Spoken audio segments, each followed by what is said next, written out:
कितने अरसे तक एक इंसान पर अगर जिन्नात का साया हो तो वो सरवाइव करता है? 15 साल, 20 साल, 25 साल, 30 साल, बल्कि 35 साल तक जिन्नात के असरात का शिकार रहते हैं। काले जादू या जिन्नाती केसेस में लोग कच्चा गोश्त क्यों खाते हैं? गोश्त आप पकड़ के ला रहे हैं और अगर शॉपर जो है साफ है, उसमें गोश्त नजर आ रहा है, जिन्नात की उनके ऊपर नजर पड़ती है तो वो उसके पीछे पीछे हो जाते हैं। हर जिन ताकतवर होता है। पीसीओ जो मरीज हैं जिनका इलाज लोग करते हैं और उसको अधूरा छोड़ देते हैं, वो ज्यादा खतरनाक तरीके से बदला लेता है। आप जिस मदरसे में पढ़ते थे वहाँ जिन्नात थे? जब बेहोश हो जाता है, इसके साथ क्या मसला है, तो उन्होंने हमें खुद बताया कि यहाँ पे 4 से 5 जिन्नात के बच्चे हैं जो पढ़ने के लिए आते हैं। वो शरारतें करते हैं। जब जिन्नात की हाजिरी होती है तो बॉडी पर कट्स लग जाते हैं, कपड़ों पर कट्स लग जाते हैं, कोई ऐसा केस आया? उसकी उम्र तकरीबन 22 से 23 साल। कट लगते हैं गर्दन पे और वहाँ से खून रसता है, और वो कट जो लगते हैं वो नजर नहीं आते।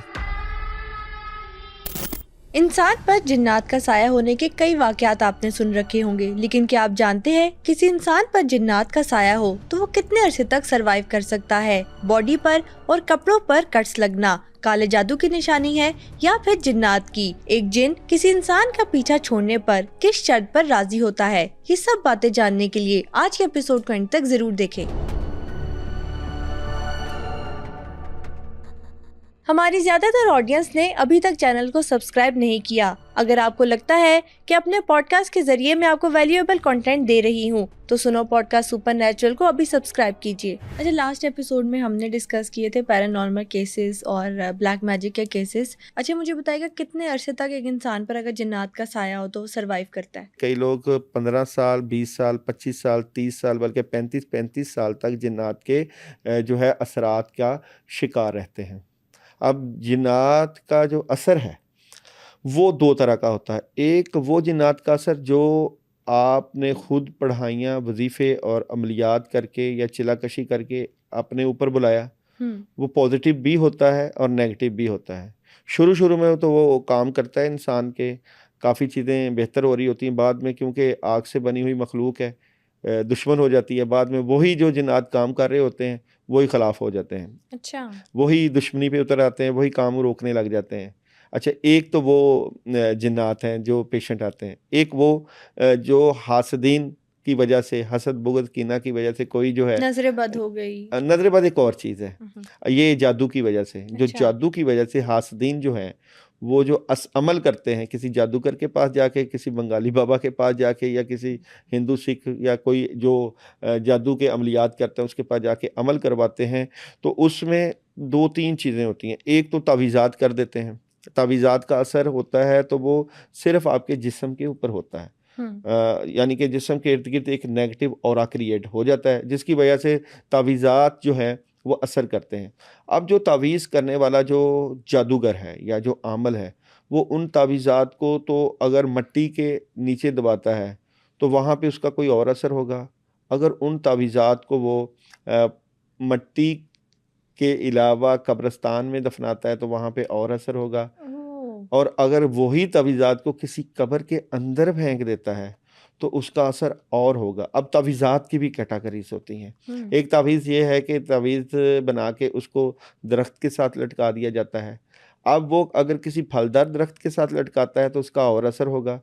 अगर वो किसी खारदार दरख्त जैसे कीकर के साथ वो लटकाएगा, जहाँ काँटे वग़ैरह होते हैं, काँटेदार झाड़ियों में लटकाएगा, और असर होगा। जैसे कि कई लोग तावीज़ात के ज़रिए किसी का कारोबार, किसी का रिज़्क और कई किसी बार के सुनते मामलात हैं। बाँध देते हैं, तो वहाँ पे वो वीरान जगहों में, जो वीरान जगहों में खाली जगहें होती हैं, वहाँ पे खोद के कूड़ा-करकट और गंदी जगह पे वो दफ़नाएगा, तो उसका और असर होगा।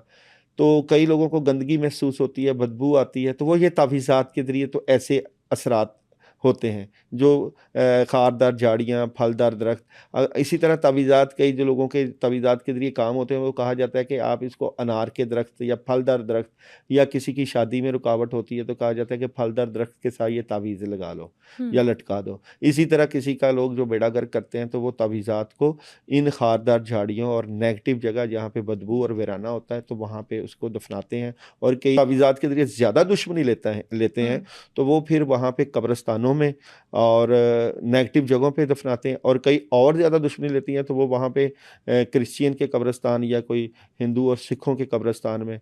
और कई, अगर आप तावीज़ लिखने का भी तरीका होता है कि अगर तावीज़ आप खून से लिखते हैं, कई लोग उल्लू के खून से तावीज़ लिखते हैं, वहाँ उसका और असर होगा। कई लोग गंदी चीज़ों से, गंदगी से तावीज़ लिखते हैं। अच्छा, वो तावीज़ कुरानी आयात नहीं होती, वहाँ पे कुछ और कलाम होते हैं जो कि शैतानी चीज़ें होती हैं, शैतान से जो मदद लेनी होती है उन्होंने। कहते हैं किताब होती है जैसे डेवल्स बाइबल कहते हैं, इस तरह की कई शैतानी किताबें हैं। हाँ जी, कई शैतानी किताबें मौजूद हैं और कई शैतानी कलाम भी मौजूद हैं, जो कि तावीज़ लिखने के बाद उसके ऊपर पढ़ा भी जाता है। क्योंकि तावीज़ खुद कुछ काम नहीं करता, उसके ऊपर जो पढ़ा गया कलाम है वो उसमें रूह का किरदार अदा करता है। तो तावीज़ात से असर होता है तो वो फिर चेक किया जाता है, अगर तावीज़ का असर है तो तावीज़ दिया जाता है, और तावीज़ जिस्म के ऊपर मरीज़ के मल के जलाया जाता है तो उसका असर ख़त्म हो जाता है। अब ये एक जादू का असर होता है। इसके बाद जो दूसरा असर है जो इससे ज़्यादा ख़तरनाक है, उसमें मरीज़ के पहने गए कपड़े, अगर पहने गए कपड़े नहीं मिलते तो मरीज़ के बाल मिल जाते हैं, ज़ाहिर बात है। अगर किसी ने लेना होता है तो वो किसी भी तरीके से मंगवा लेते हैं, हाथ और पाँव के नाखून, या ये कुछ भी ना हो तो जो मरीज़ होता है, उस जो चल रहा होता है, उसकी चलने वाली जगह की मिट्टी का इस्तेमाल करते हैं। ओके। पाँव की मिट्टी, जहाँ पाँव चल रहा होता है जूता, उस जूते से मिट्टी उठा लेते हैं, हम्म। क्योंकि उनको उस मरीज़ की चीज़ों का मस होना बहुत ज़रूरी होता है। कंघा, और कोई चीज खिलाकर भी तो करते हैं हाँ, जादू। बिल्कुल। कंघा जो आम इस्तेमाल घर में होता है, कंघी इस्तेमाल करते हैं, वो कंघी उठा लेते हैं, कंघी पे जादू होता है, बड़ा ख़तरनाक किस्म का जादू होता है। कंघी के ऊपर बाल लटका के, बाल जो उसके होते हैं, उसके साथ ही उसको दफ़न कर दिया जाता है। तो वहाँ पे जो ख़तरनाक किस्म का जादू है, जो मरीज़ के ऊपर किया जाता है, वहाँ पे पुतलों का इस्तेमाल किया जाता है। बेबी डॉल होती हैं जिस तरह, और उसका पुतला बना दिया जाता है। पुतला किसी भी तरह का होता है, बट यहाँ पे उसके नैनो नक्श वो लगा के या उसकी तस्वीर को लगा के, तो आमलीन जादूगर लोग वहाँ पे उसका नाम, अगर उसकी वालदा का नाम नहीं पता तो बिनते हवा करके, और तावीज़ात का उसके ऊपर भी तावीज़ बनाते हैं। ऐसी मैंने कई इन्वेस्टिगेशन की हैं कब्रिस्तानों में जाके, जिन मरीज़ों के ऊपर सख्त किस्म के असरात, और जब उनके ऊपर मैंने पढ़ाई की और मैंने कलाम पढ़ा तो वहाँ पे जो जिन्नात हाज़िर हुए तो उन्होंने बाकायदा बताया कि इस कब्रिस्तान में इस मरीज़ के ऊपर इस तरह का अमल हुआ। बल्कि यहाँ पे मैं एक बहुत हॉरर स्टोरी भी आपको बताऊँगा इसी तरह के मरीज़ से मुतल्लिका। मेरे पास एक मरीज़ आई, लड़की थी वो, उम्र उसकी तकरीबन 18 साल, लेकिन हो ये रहा था कि उसको दौरे पड़ते थे। अच्छा। दौरे इस तरह पड़ते थे कि देखिए फ़िज़िकली बिल्कुल ठीक है वो, और खाना-पीना भी ठीक है, बट एक ख़ास वक़्त ऐसा आता था कि उसको घर वाले 4 से 5-6 लोग भी उसको पकड़ने की कोशिश करते थे, मगर पे काबू नहीं आती थी। यानी इतनी पावर आ जाती थी, और वो बाकायदा बेड के ऊपर उसको बांध देते थे, रस्सियों से बांध देते थे। मेरे पास जब उसकी वालिदा आई, उसके वालिद आए, उन्होंने कहा कि ये मरीज़ा है तो इस तरह के सख्त किस्म के असरात हैं। हमने डॉक्टर्स को भी चेक करवाया, नफ्सियाती डॉक्टर्स ने भी देखा तो उन्होंने ये बताया कि ये हमारी पहुंच से दूर है। मतलब उन्होंने मुझे मेडिकल रिपोर्ट्स भी दिखाई, मैंने सारी चेक की, वो नॉर्मल थी। वो नॉर्मल थी, उसमें कोई ऐसा इशू नहीं था। पढ़ भी रही है वो, मगर ये है कि जब कभी स्कूल जाती है या कॉलेज जा रही है तो वहाँ पे ये बात आती थी कि वहाँ पे बेहोश हो जाती है, तबीयत ख़राब हो जाती है। तो कई दफ़ा उनके घर वाले उसको उठा के घर में लेके आए। अब जब घर में लेके आते हैं तो थोड़ी देर बेहोश रहती है, वो कहते हैं सूरह फातिहा, सूरह फलक नास पढ़ते हैं, पानी छिड़कते हैं तो कुछ बेहतर हो जाती है, फिर नॉर्मल तरीके से। हाँ, उसकी कुछ आदतें ऐसी थी कि जैसे खाना रखा तो 5-5 लोगों का खाना खा लिया, और बाज़ औक़ात ऐसे कि जी गोश्त पड़ा हुआ घर में कच्चा, तो कच्चे गोश्त के पास बैठी रहना, उसको सूंघती रहना। अच्छा, अक्सर हम ये देखते हैं कि काले जादू या जिन्नाती केसेस में लोग कच्चा गोश्त क्यों खाते हैं? कच्चा गोश्त इसलिए खाते हैं कि जिन्नात को गोश्त पसंद है। मैं एक दफ़ा का ज़िक्र है कि मैंने कुछ ख़ास कलाम पढ़े, पढ़ाइयाँ की। मैं कसाई की दुकान पे गोश्त लेने चला गया। अच्छा, वहाँ पे मैं गोश्त लेने गया, जैसे ही मैं वहाँ गया ना तो ऐसे हुआ कि जैसे मेरे से 20 मन वज़न उठा, और जैसे गोश्त लगे हुए ना वहाँ पे, गोश्त के बड़े-बड़े लगे हुए थे, वो वहाँ पे मैं फिर देख रहा हूँ रूहानी तौर पे वो इतनी चीज़ें, और वो सारी जो है ना गोश्त के साथ चिमड़ गई। गोश्त, अब उनको खुशबू आ रही थी, अब कई लोग जो गोश्त का इस्तेमाल करते हैं उनको भी एहतियात रखनी चाहिए कि जब वो गोश्त, एक तो जब कुर्बानी होती है उसके ऊपर तकबीर पड़ी होनी चाहिए। अब वहाँ पे काफ़ी जिन्नात मौजूद होते हैं गोश्त की दुकानों पे, कसाईयों की दुकानों पे। तो मैंने तो वहाँ पे देखा, तो वहाँ पे आप अगर जब गोश्त लाओ तो औज़ बिल्लाहि मिनश शैतानिर रजीम 10 मरतबा पढ़ लो। रास्ते में गोश्त आप पकड़ के ला रहे हैं और अगर शॉपर जो है हम्म। वो साफ़ है, उसमें गोश्त नज़र आ रहा है, तो जिन्नात की उनके ऊपर नज़र पड़ती है तो वो उसके पीछे-पीछे हो जाते हैं, घरों में भी अच्छा। पहुँच जाते हैं। ये भी बड़ी एहतियात करनी चाहिए। तो इसका तरीका ये है कि जब आप गोश्त लाए तो उसको अख़बार में लपेट लो। अख़बार में लपेट के फिर वो शॉपर में लेके आओ। तो गोश्त के ऊपर ये एक किस्म के जिन्नात आशिक होते हैं, हड्डियाँ मिलती हैं, कच्चा गोश्त होता है, उनको पसंद है, उनकी खुराक है, वहाँ पहुँचते हैं। इसी तरह क्योंकि ये जानवरों के दरमियान में भी होते हैं, भेड़, बकरियों और इस तरह, तो जब उसकी ज़िबा होते हैं तो वो फिर कई लोग जो है खाने में गोश्त का जब ज़्यादा इस्तेमाल करते हैं, कईयों को गोश्त बहुत पसंद है, बिल्कुल तो वो ऐसे ही। फिर जिन्होंने ख़ास कलाम और पढ़ाइयाँ की होती हैं अमलियात में, तो वो फिर इनको भी साथ ही बुला लेते हैं। ये भी एक बहुत अमलियात में एक तरीका है कि अगर आपने खाना खाना है, तो खाने में तो जो आपने कलाम पढ़े होते हैं, आम लोग ये हम्म। करते हैं, जो ख़ास कलाम जिन्होंने अमल किए होते हैं, तो वो कहते हैं आप भी आ जाओ साथ। अच्छा। तो वो जिन्नात अब खा इंसान रहा होता है तो साथ वो भी शामिल हो जाते हैं, खाने में शामिल हो जाते हैं। जिस तरह अगर आप बिस्मिल्लाह नहीं ना पढ़ते, वैसे ही खाना शुरू कहते कर हैं जो देते हैं, बचपन से शैतान साथ खाता शैतान है। साथ होता है। तो अब कई लोग जो है वो शैतान को बाकायदा दावत भी देते हैं, ओके। खाने में दावत देते हैं कि आप भी हमारे ऊपर आ जाओ, हमारे साथ आ जाओ। तो वो आते हैं तो वो खाना खाना शुरू कर देते हैं, वो फिर मकदार से ज़्यादा खाने लग जाते हैं। इसी तरह कई लोग जब जिन्नात को दावत देते हैं तो देग बनाते हैं, जब देग में इसाले सवाब करते हैं, वो अरवाह जो दुनिया से चले गई या वो जिन्नात जो कि मौजूद हैं, वो भी आ जाएँ, इस दावत का हिस्सा बन जाएँ ताकि हमारे कामों में मदद आए। तो ये हम्म। भी एक तरीक़ाकार लोग इस्तेमाल करते हैं अमलियात की दुनिया में। गैबी मखलूक को बुलाते हैं, जिन्नात को भी दावत देते हैं, रूहानी दुनिया को भी बुलाते हैं कि सारे आएँ और इसमें शामिल हो जाएँ, ताकि अब नीयत ये करते हैं कि हमारे कामों में अल्लाह की मदद और नुसरत आए, हमारे काम गैबी तरीके से हों। तो अच्छा, अब मैं वाक़या से दूर जा रहा हूँ, ज़रा वो एक अहम वाक़या है, उसमें काफ़ी चीज़ें बिल्कुल। जो है उसमें कवर अप होती हैं। तो वो लड़की 18 साल की उम्र, तो उसके वालिदैन, भाई भी आ गए साथ, मेरे पास जब पहुँचे तो मैंने उसको चेक किया तो मुझे वाज़े उसकी आँखों में, क्योंकि ऐसे मरीज़ जो होते हैं जिनके ऊपर जिन्नात का असर होता है, स्टिल आँखें होती हैं और ऐसे जैसे वो कुछ कोई चीज़ देख रहे हैं। अब वो चीज़ जो उसके अंदर मौजूद होती है वो तो जिन्न होता है। तो हम्म। लड़की के ऊपर जो है उसकी रूह पे या उसके जिस्म को तो उसने काबू किया हुआ था। उसको तो पता चल गया कि अब यहाँ पे मुकाबला चल रहा है। हम्म। क्योंकि ये जो जिन होता है ना, इसमें अल्लाह ताला ने बड़ी पावर दी होती है, छुपी हुई मखलूक है, ये देख लेता है अगले बंदे की रूहानी ताकत और पावर को। तो अगर तो अमल जो है वो सिर्फ छोटे-छोटे अमल किए हुए हैं उसने, बड़ी चिल्लाकशी नहीं की होती। हर जिन ताकतवर होता है। नहीं, मैं नहीं ये कहता हर जिन ताकतवर, कई जिन आज जो है आते ही नहीं है, हाज़िर ही नहीं होते, दूर बैठ के असर डालते हैं और वहीं से चले जाते हैं। और हम्म। कई जिन जो है वो बहुत पावरफुल होते हैं, आमल जितना भी बुलाए वो आते ही नहीं है, वहाँ उनकी पावर होती है, वो अपनी हद की इज्जत समझते हैं कि हम इस आमल के पास जाएं। अच्छा। अच्छा, अब कई आमल बड़े तगड़े होते हैं, वो अभी मरीज़ आता ही है तो उस अमलियात की जो पावर्स, या उसने कोई हमज़ाद का अमल किया हुआ है या उसने कोई चिलाकशी की है, चेहल-काफ़ का अमल किया हुआ है। चेहल-काफ़ के अमल की भी अब तरतीब है, कई लोगों ने 100 मरतबा का चिला किया हुआ है, कई लोगों ने 313 का किया है, किसी ने 505 का किया है और कईयों ने 1100 मरतबा का किया है। हम्म। अब 1100 मरतबा का मैंने तो अमल किया हुआ है चेहल-काफ़ का। सही। अच्छा, अब हिज़्बुल बहर का अमल है, कई लोगों ने हिज़्बुल बहर सगीर की है, कईयों ने कबीर की है। सगीर जो है, अब ये भी सफ़र का महीना आ रहा है, इसमें भी हिज़्बुल बहर का अमल होना होता है जो शेख अबुल हसन शाज़ली से मंसूब है। तो मैंने कबीर हिज़्बुल बहर मस्जिद में की है।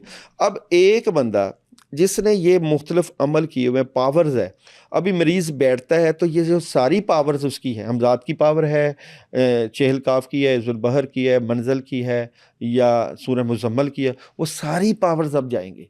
अब जाके उस मरीज़, अब ये ऑटो सिस्टम चल पड़ता है, अभी अमल पड़ता नहीं है, अभी उसने अपनी पावर्स का इस्तेमाल नहीं किया, तो ये सफ़ बंदी शुरू हो जाती है।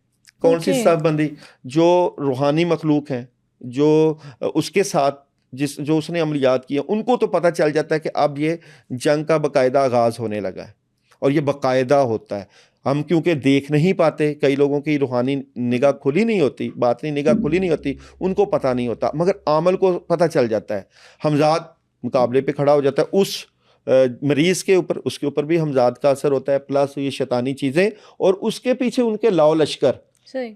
अच्छा, अब वहाँ पे एक जिन है तो उस जिन को अकेला नहीं समझा जाता, उस जिन के साथ ताल्लुकात वाले और उसके पीछे जो पावर्स वाले खड़े हैं जिनसे उनको पावर मिलती है।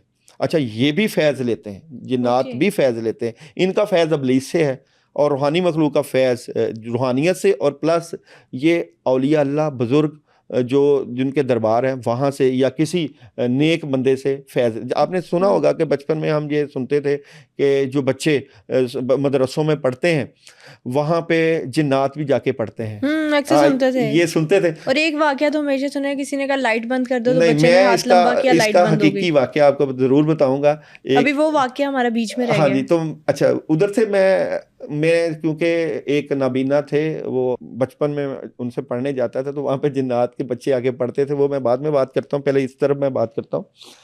अच्छा, उस लड़की को जब सामने बिठा के उसके लिए पढ़ाई शुरू की, जैसे ही शुरू की तो जाहिर बात है, मैंने आपको वो बात बताई कि एक मैदान शुरू हो जाता है जंग का। आपकी रूहानी पावर्स जितनी हैं, जो आपने अमल किए हैं वो, और प्लस उधर से वो जो जिन है, अब वो जो उसके ऊपर आया, अब यहाँ पे कलाम शुरू हुआ।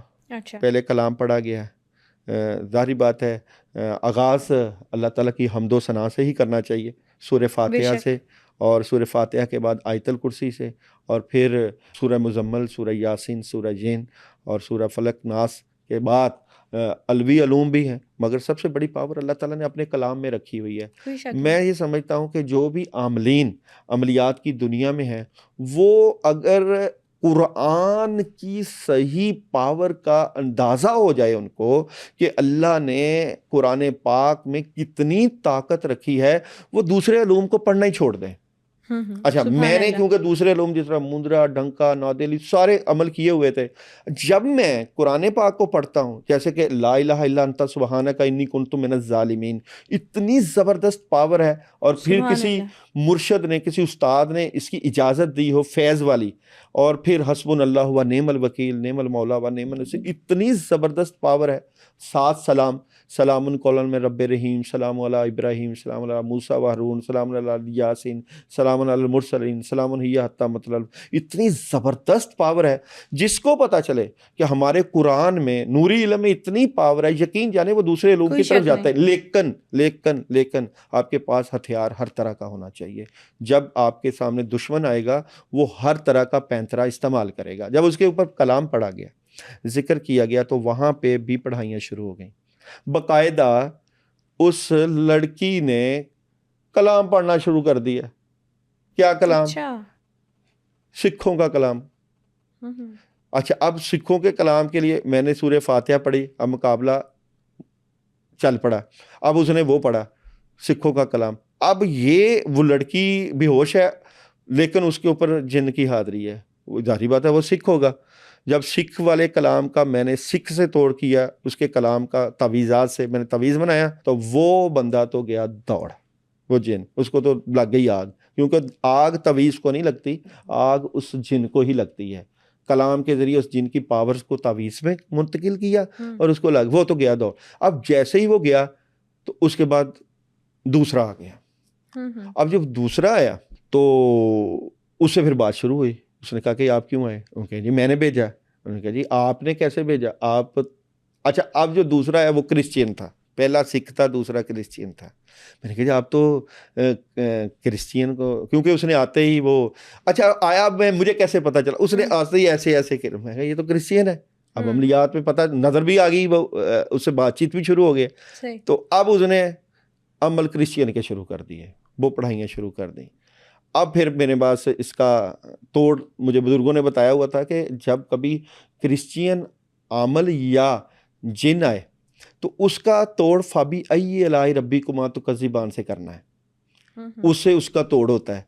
तो मैंने 72 टाइम फ़ाबी अय्यी अलाई रब्बी कुमा तो कज़िबान पढ़ा, तो उसकी चीखें निकल गई। ओ अच्छा, अब एक तरफ सिख गया तो दूसरी तरफ कौन आया? क्रिश्चियन। क्रिश्चियन आया। अब जैसे वो गया तो आप हैरान होंगी, बहुत हैरान होंगी, उसके बाद मुसलमान जिन्न आ गया। मैं कहा, ये क्या चक्कर है?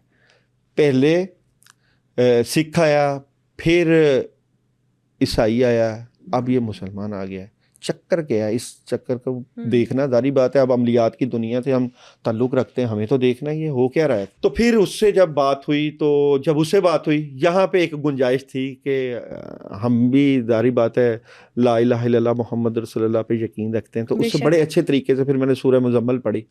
सूरह मुज़म्मल के साथ जो मखलूक थी, फिर उससे उसकी गुफ्तो शनीद मेरी उससे जब हुई, तो मैंने उससे पूछा कि ये सिख आया, ईसाई आया, तो अब वो जिन क्या कहता है?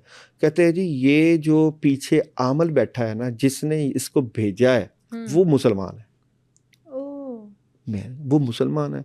तो मुसलमान है, तो उसने कहा कि जी उसके पास एक सिखों वाला इल्म था, वो उसने अमल कर दिया, और एक क्रिश्चियन वाला अमल था वो भी कर दिया, और एक हमारा था वो, इसने तीनों ही अमल कर दिए।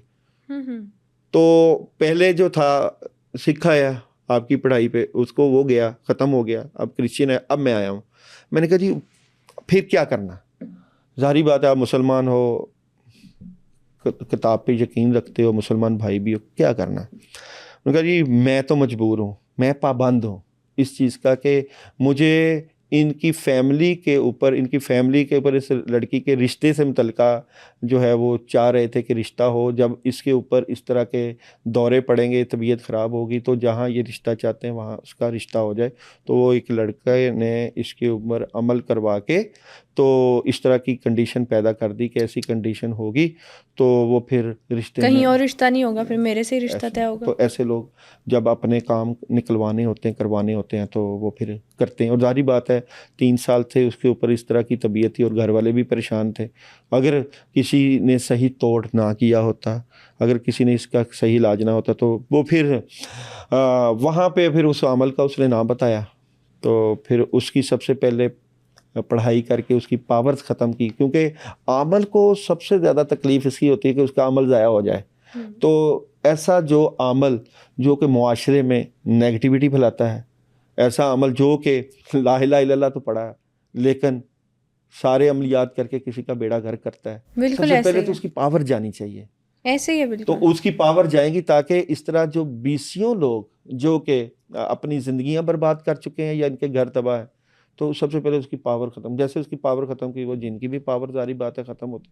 तो वो फिर चला गया और फिर उस ताबीज़ उस मरीज़ा को पानी की बोतल दम करके दी, उसको मंजिल का नक्श दिया जो कि पढ़ाई की होती है, और मंजिल ही पढ़ने के लिए बताया कि सुबह के टाइम 2 मरतबा मंजिल पढ़ो, और रात सोने से पहले 21 मरतबा आयत लो। और अल्हम्दुलिल्लाह ठीक अब भी आते हैं मेरे पास और बड़े खुश हैं। फिर उसकी शादी भी हो गई, और अल्हम्दुलिल्लाह बहुत अच्छे तरीके से उनकी पूरी फैमिली राब्ते में होती है। और जब कभी भी ज़रूरत पड़ती है, उसको पढ़ाई बताई जाती है कि आप पढ़ती रहो ताकि आपका दिल आबाद रहे। जिस तरह मैंने बात की थी कि दिल जो है अल्लाह का घर है, कोई उसको शक आबाद नहीं। रखना है दुआओं से, ज़िक्र से, अज़कार से, किसी बेशक अल्लाह अल्लाह वाले के के जिक्र साथ में ही दिलों को ताल्लुक़ से। सुकून है।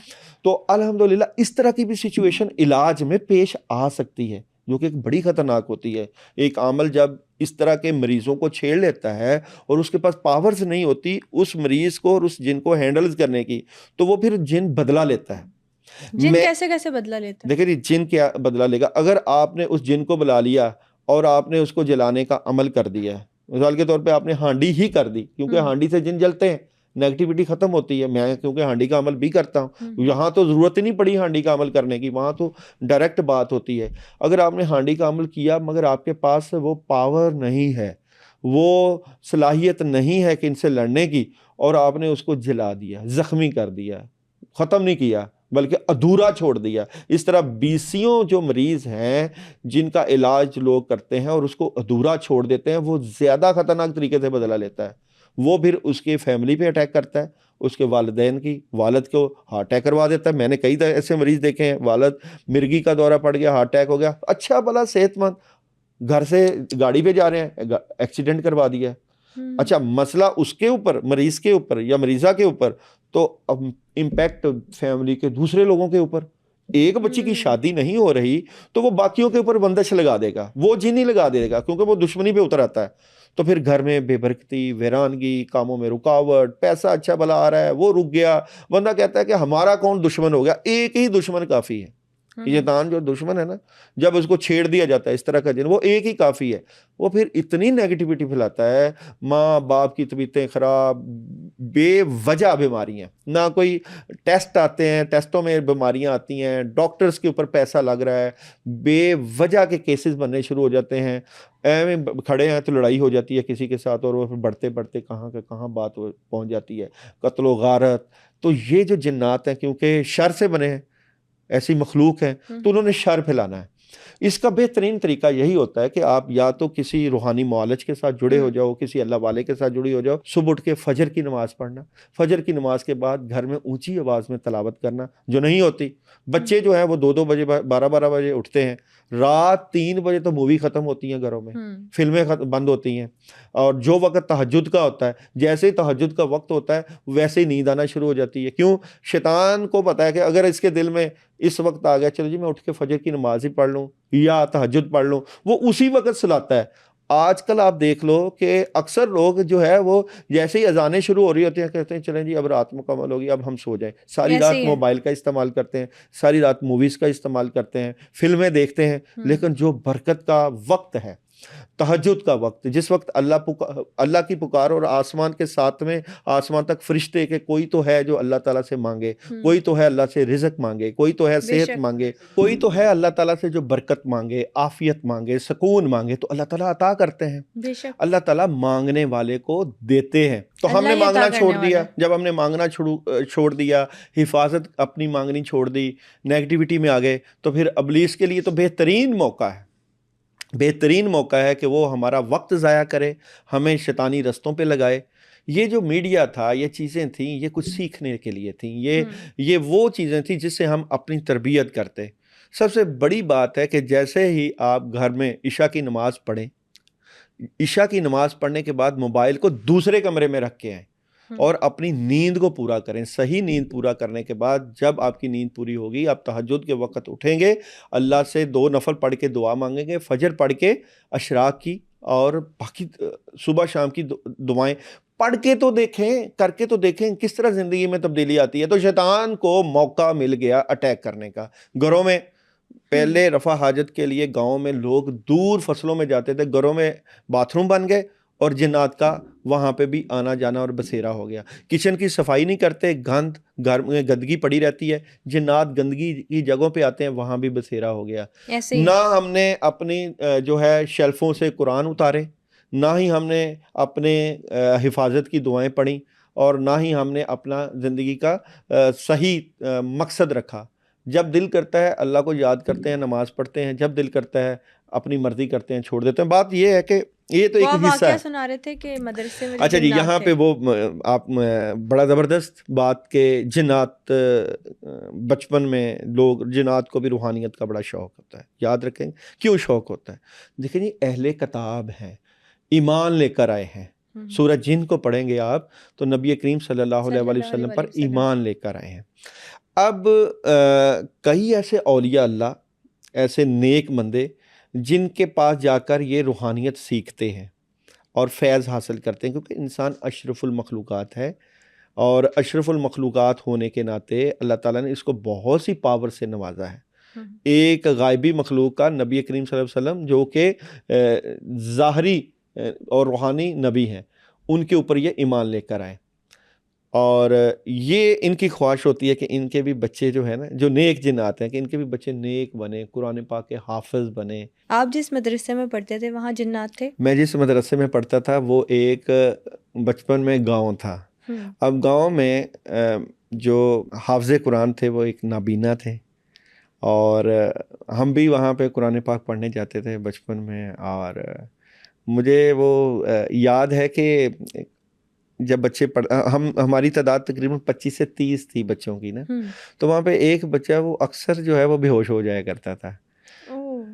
हम हैरान होते थे कि ये क्यों बेहोश हो जाता है, क्या इसके ऊपर मसला होता है, क्या नहीं। तो वो जो नाबीना कारी थे, कारी सिद्दीक नाम उनका, तो जब उन्होंने हमने उनसे पूछा कि ये बच्चा बेहोश हो जाता है, इसके साथ क्या मसला है, तो उन्होंने हमें खुद बताया कि यहाँ पे 4 से 5 जिन्नात के बच्चे हैं जो पढ़ने के लिए आते हैं, वो शरारतें ओह। करते हैं और जिसकी वजह से ये ऐसा हो जाता है, तो इससे परेशान नहीं होना है। तो फिर हम अक्सर ऐसी हरकत व सकनात वहाँ पे देखा करते थे। और ये बाज़ औक़ात तो इंसानी शक्ल भी, अगर पावर्स हो ना जिन्नात की, कई इक़साम ऐसी होती हैं ये इंसानी शक्लें भी धार लेते हैं।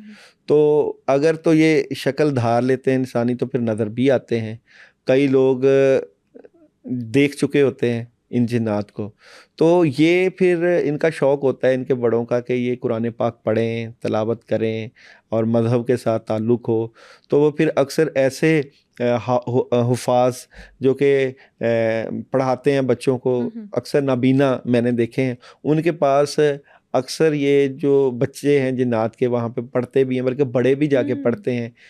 और शरीयत क्योंकि इनके ऊपर लागू सही। होती है, तो हमारा अक्सर वहाँ पे सामना रहता था कि बचपन से ही के जो हाफ़िज़ था वो बंदा, तो उससे हम जब कुरान पढ़ते थे वहाँ इनकी हरकत व सकनात, और वो फिर हमें इनके बारे में वाक़यात भी बताता था कि ये जिन आया है और ये आज इसके घर से ये है जो खाना खुद चुरा के आगे पीछे कर जाता है। तो वो बच्चों के साथ ओके। शरारतें, क्योंकि बच्चे होते शरारती होते हैं ज़रा, ऐसे तो ही इस है। तरह का माहौल तो फिर इनके साथ होता है। तो इस तरह के हमने बचपन में तो कई ऐसे वाक़यात देखे कि जिसकी अच्छा, वजह जैसा कि अभी आपने बताया कि जब जिन्नात की हाज़िरी होती थी तो बच्चा बेहोश हो जाता था।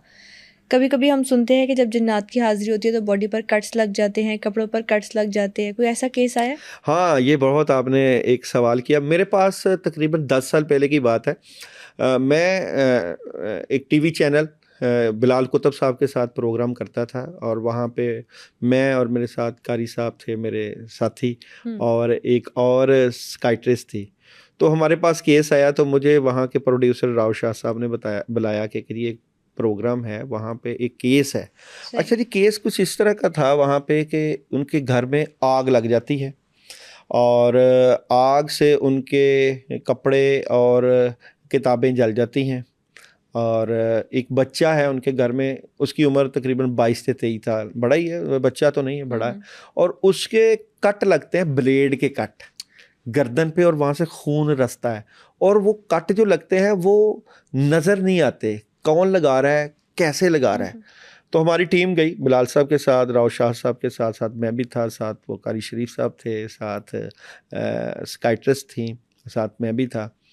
तो जब हम उनके घर गए, ये अंदरून शहर का एक केस था। सही। तो जब हम वहाँ पे गए तो हमने देखा कि उनके घर जो है आग लगी हुई थी, और आग बुझी हुई थी ना लग के, और अलमारियाँ सारी काली, कमरा ब्लैक, और काफ़ी चीज़ें जली हुई थी। तो अब क्योंकि जब उनके घर गए तो सबसे पहले तो उनसे बातचीत हुई, उसकी वालदा से बात हुई कि आखिर मसला क्या है। तो कह रही हैं हमारे घर में कई दफ़ा ऐसे होता है कि चीज़ें आगे पीछे हो जाती हैं, ये घर हम छोड़ नहीं सकते, हमारा भाई घर है, तो इसमें चीज़ें फ़ील होती हैं, नज़र आती हैं हमें, और अक्सर रात के 12 बजे हमें एहसास होता है। तो पहले तो ऐसा मामला नहीं था कि इस तरह के आग के मामलात या इस तरह की सूरत, पहले तो बड़ा स्मूथली चल रहा था, बल्कि हमारे काम में, चीज़ों में बड़ी बरकत थी, घर में पैसा भी था। फिर अचानक ऐसा होने लग गया कि शौहर की जॉब छूट गई, और घर में बेबरकती सी होने लग गई, और लड़ाई झगड़े होने लग गए। फिर इस तरह की सूरत-हाल हो गई कि घर में कभी सिलेंडर आग तेज़ हो जाना, कभी इस तरह की, फिर आहिस्ता-आहिस्ता अब आग भड़कने लग गई, बल्कि अभी कह रही थी कि 2-3 बार ऐसा हुआ कि घर में आग ही लग गई। सही। तो वो फिर हमने वाज़े देखा भी वहाँ पे, तो वो फिर पता चला कि उसने कहा कि हमारा एक बच्चा जिसके लिए हमें बुलाया था, उसके ऊपर इस तरह का असर होता है कि उसके कट लगते हैं गर्दन पे, और खून रसता है। हमारे लिए भी बड़े तकलीफ़देह बात थी कि बच्चा कैसे बर्दाश्त करता है। तो वो बच्चा लेके आए, वो 22 साल की उम्र, जब उसको बिठाया, और सच्ची-मुच्ची हमने अपनी आँखों पे उसकी गर्दन पे खून निकलता देखा।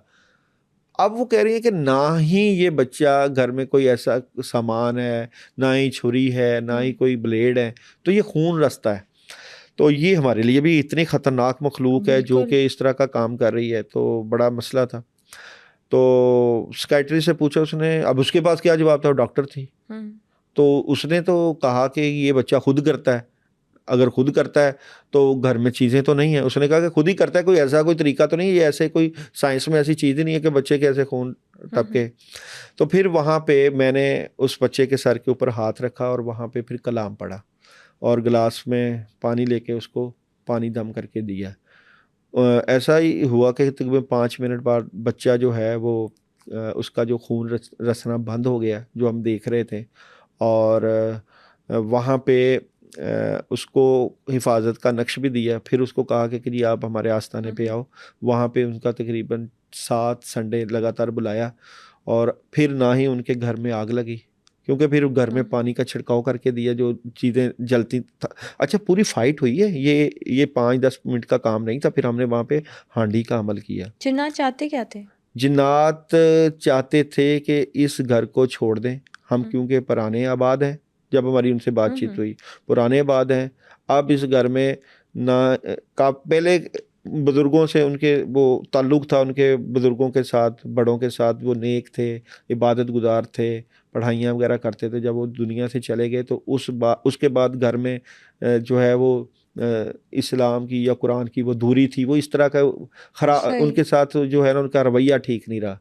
पुराने बुज़ुर्गों के साथ उनकी अटैचमेंट थी, मगर बाद में आने वालों ने ना ही रूहानियत को लेके चले, ना ही अल्लाह की तरफ रास्ते पे चले, तो वो फिर नाराज़गी थी। वो कहते थे इस घर को छोड़ दें, और क्योंकि हम शुरू से रह रहे हैं, उनके जो आबाओ अजदाद हैं जो इस दुनिया से जो चले गए वो नेक थे, तो वो क्योंकि इबादत और रियाजत में लगे रहते थे, और अब इन्होंने वो रास्ता ही अलहदा ही, यहाँ पे गाने सुने जाते हैं और टीवी मूवीज़ की तरफ रुझान, इबादत की तरफ रुझान है। तो हम क्योंकि वो नेक मखलूक हैं तो हम यहाँ पे रहना चाहते हैं, तो ये चले जाएं इस घर में और हमें यहाँ पे जो है वो रहने दिया जाए। तो वो उस पैटर्न में फिर वहाँ पे उनके ऊपर अटैक था। उनकी चीज़ें पहले बेहतर थी, रिज़्क ठीक था, पैसा ठीक था, इज़्ज़त थी, वो सारी चीज़ों में कमी आ गई। घर में आग लगना शुरू हो गई, कट लगने शुरू हो गई कि किसी तरीके से इस डर और खौफ से चले जाएं।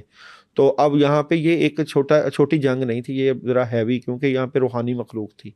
कितनी हांडियाँ करनी पड़ी? 7 हांडियाँ करनी पड़ी, जिसमें से जो मान गए थे उनको तो कुछ नहीं कहा गया, वो तो वैसे ही चले गए। जो नहीं जा रहे थे वो वहाँ पे फिर करनी पड़ी। देखिए, इंसान सबसे अहम है, जिन अहम नहीं है। अब यहाँ पे एक सवाल पैदा होगा कि वो नेक जिन्नात थे तो इंसान अहम है। इंसान के लिए पूरी कायनात बनी है। इनके जो रहने की जो जगह हैं वो जंगल हैं, वीरान मस्जिदें हैं और आबादियों से दूर हैं। अब वो क्योंकि इसलिए नहीं जा रहे थे कि उनके जो बुज़ुर्ग थे वो नेक थे और वो जाना ही नहीं चाहते थे। वो इसी घर में सदियों से रह रहे थे, वो नहीं जाना चाहते थे। मगर अब ज़ाहिर बात है, हमारे लिए तो वो फैमिली अहम थी जिनके घर में आग लगी हुई है या जिसके बच्चे पे कट लगते हैं। तो 7 हांडियों में वो काफ़ी सारे पकड़े गए, जलाए, ख़त्म हुए, क्योंकि पीछे पावर ज़्यादा थी। तो अब वो घर में आबाद हैं, बच्चा भी ठीक है, उसने अल्हम्दुलिल्लाह। तो इस तरह के केसेस भी कई आते हैं जब बच्चों के ऊपर कट लगते हैं, उनकी एजुकेशन में प्रॉब्लम आ जाती है, बच्चों के रिश्तों में रुकावट आ जाती है। अच्छा, निकलता पीछे शैतान ही है। अच्छा, जिन्नात कहते हैं कि अक्सर किसी ना किसी शर्त पर जाते हैं, कैसी कैसी शराइत होती हैं जिन्नात की? जिस शर्त पे जाते हैं ना, यहाँ पे आमल की काबिलियत बड़ी डिपेंड करती है। अगर तो आमल तगड़ा है ना, वो कोई शर्त नहीं मानता, वो सीधा कहता है जाओ और बस। जब कमज़ोर होगा ना आमल, वो वहाँ पे शर्तें लगाएगा। जब मेरे पास एक औरत आई थी शफीका, जब मैंने उसके ऊपर हाज़िरी की तो वहाँ पे भी उसने शर्त रखी। उसने कहा जी हमें देग दें, जर्दे की देग दें, और हमें दूध भी पिलाएं और दूध में जलेबियाँ डाल के भी खिलाएं। अच्छा, जब मैंने उसके ऊपर पढ़ाई की तो उसका खामन साथ था। उसने कहा दाऊद भाई, ये जो है ना झूठ बोलते हैं, इन्होंने कई दफ़ा ऐसे हमसे देगें भी ली हैं और ये तरीका इसी तरह खिलाया भी है, और हमें ये आज आपके सामने भी ऐसे ही कर रहा है। इसको हांडी करो और इसको ख़त्म करें। अब मुझे पता चल गया कि ये तो सिर्फ वक़्त ज़ाया कर रहे हैं कि किसी तरीके से टल जाए, मैं इस तरीके से चला जाऊंगा। तो ये जो कई दफ़ा ये फार्मूला इस्तेमाल करते हैं कि जी हम इस शर्त पे जाएंगे, हमें ये चीज़ दे दें, चावल की देग दे दें, चने की देग दे दें, या गोश्त की दे दें, और या गोश्त इधर रख दें।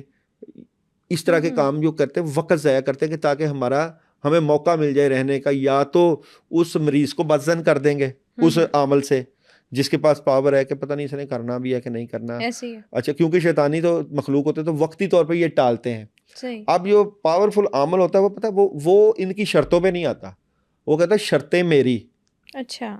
शर्तें मेरी, मेरी। जाना तुमको मेरे मुताबिक होगा। तुम कौन होते हो मुझे शर्तें देने? इतने ही तुम पावरफुल हो तो आने के बाद शर्तें दे रहे हो तो आते ही ना। शर्त ये भी बात है। नहीं, ये तो बात है, ये भी बात क्यों नहीं? पावर तो अगर एक आमल की पावर है और आमल के बाद आप देखो कि अगर आप कमजोर हो तो आप शर्तें लगाओगे? आप आगे हो तो कमजोर शर्तें नहीं लगाता, माफी मांगता है।